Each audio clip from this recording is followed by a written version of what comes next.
Hello, my beautiful ladies, and welcome to the Feminine Hive, where we talk about all things femininity, finance, and lifestyle. On today's topic, we'll be discussing how to level up your life and become a high value woman.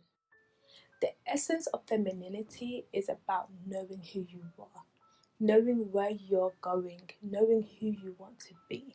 Because once you understand who you want to be, it will be a lot easier for you to enjoy this journey. So ask yourself, who do I want to be in 5 years' time? And look at women you admire. For me, when I started my journey, I looked up to Meghan Markle. I just loved how poised she was. I loved how she adapted her fashion to match what was asked of her, but still kept true to herself. And I told myself that's who I wanted to be. I wanted to be as poised as she was, but I also did not want to lose myself. So I looked at her and I said to myself, do you know what? That's the kind of woman that I want to embody. So create goals and ask yourself, who do you want to be? Who do you want to be in 5 years? Who do you want to be in 10 years? And start working towards that.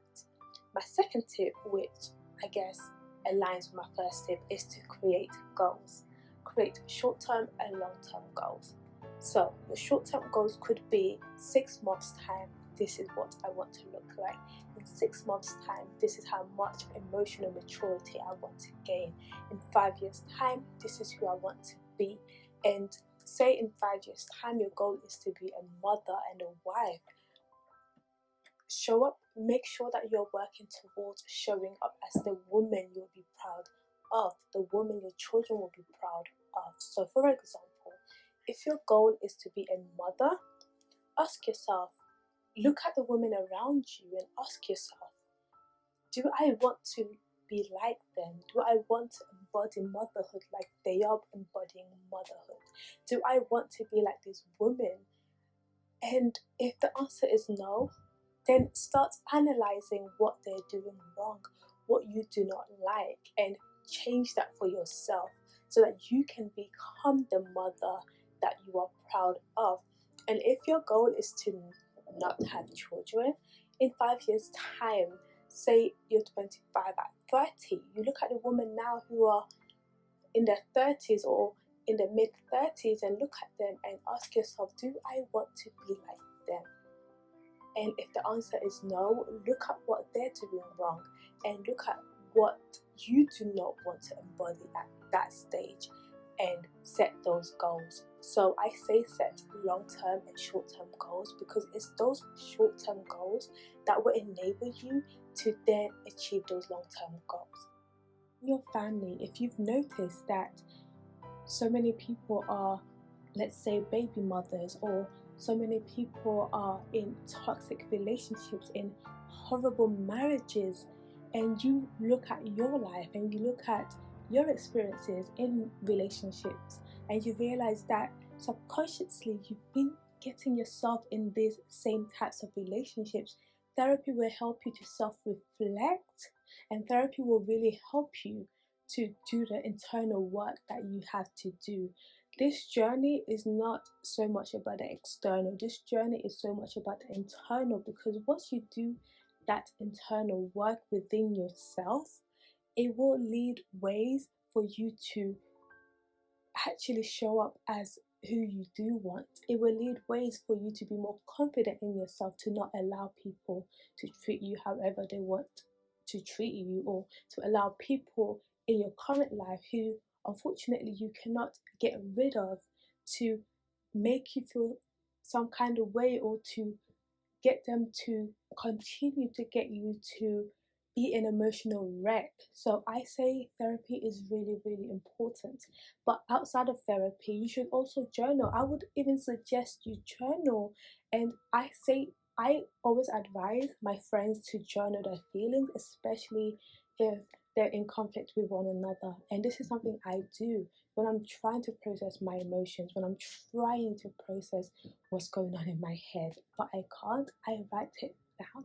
I write it down and I read it back. And if at that moment I was unable to understand exactly what's going on, I would give myself an hour or two to calm down or to exercise or to do other things, and I would come back and read my thoughts so that I can better understand what's going on around me, so that I can better understand what's going on with my emotions, so that I'm not constantly showing up as an emotional wreck, but so that I can best manage my emotions. Fourth tip would be to do the physical work. And when I say the physical work, this is, I guess, more of the fun part of things. The physical work would be to look at your wardrobe, see what's not working, and get rid of it. Okay, don't hold on to the past you. Do not hold on to who you were. My other tip here, ladies, is to change your wardrobe. You are on this journey. The reason that you chose to embark on this journey is because you did not like what wasn't working for you. Try more feminine clothes, buy more dresses. And my other tip is to get healthy. I know that there are some people in our life we just cannot get rid of. So my tip would be to have boundaries with those people and not give them too much access to your life. But if you can, look at the people around you who are toxic. Look at the people around you who you know will not elevate you on this journey, and get rid of them. It's harsh, but you have to if you want to move forward, because one thing you're going to notice as you are glowing, as you are changing, is these people will not accept your glow up. People in our lives are supposed to add from it, not subtract from our lives. So, ladies, if you are serious about your journey, you have to be serious about who you allow in your life.